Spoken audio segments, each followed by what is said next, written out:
बांग्लादेश, नेपाल और बुल्गारिया के बाद अब ईरान में भी लग रहा है कि तख्ता पलट हो सकता है, और ये बाकी तख्ता पलट से बहुत अलग होगा, क्योंकि इस बार खाली जेन जी प्रोटेस्ट नहीं कर रहा है, पूरा देश प्रोटेस्ट कर रहा है अगेंस्ट द गवर्नमेंट नहीं, अगेंस्ट द किंग नहीं, अगेंस्ट द आइडियोलॉजी। वो एक्सट्रीमिस्ट इस्लामिक आइडियोलॉजी जहां विमेन के लिए बुर्का एक ऑप्शन नहीं है कि वो चाहे तो पहन सकती है, उनके लिए कंपल्शन है।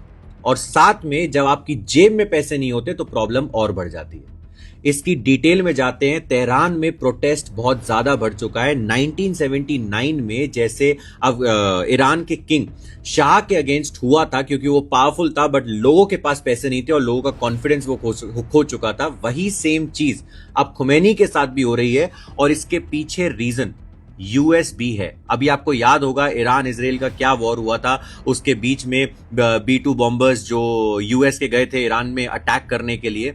अब यूएस ने क्या किया, वेनेजुएला पे, समझना जरूरी है क्योंकि इसमें इंडियन एंगल भी है, वेनेजुएला पे सैंक्शंस लगाए, ईरान पे सैंक्शंस वो ऑलरेडी लगा चुका था। अब ये दोनों देश ऑयल से चलते हैं, ठीक है।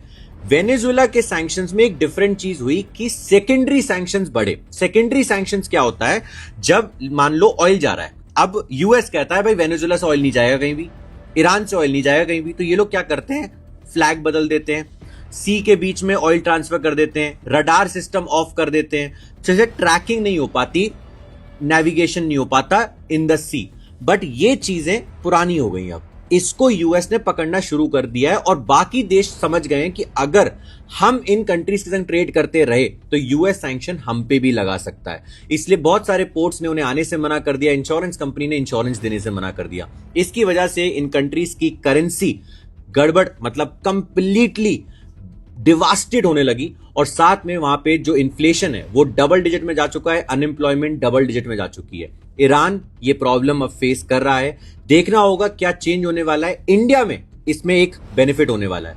इंडिया का चबहार पोर्ट है वहां पर। अब जब ईरान फंसा हुआ है यूएस के साथ, तो वो चबहार पोर्ट से कोई भी आगे पीछे काम नहीं करेगा। इसलिए इंडिया आराम से अफगानिस्तान के संग काम कर सकता है और वेस्ट एशिया में अपनी एक स्टैब्लिश कर सकता है, ठीक है। साथ में इंडिया का एक छोटा नुकसान भी है, जब ऑयल ड्रिवन कंट्रीज के संग प्रॉब्लम आती है तो ऑयल की प्राइसेस ऊपर जाती हैं। बट इन सब में सबसे बड़ा नुकसान चाइना का भी होगा, क्योंकि स्ट्रेट ऑफ हॉर्मोज जहां से ईरान अपना ऑयल सप्लाई करता है उसका मेजर बायर चाइना है। तो यूएस ये इनडायरेक्टली अटैक चाइना पे भी कर रहा है। लेट्स सी फ्यूचर में क्या होता है। बट आइडियोलॉजी के अगेंस्ट वॉर कभी कभी अच्छा है, इस केस में बहुत अच्छा है। जय हिंद, जय भारत।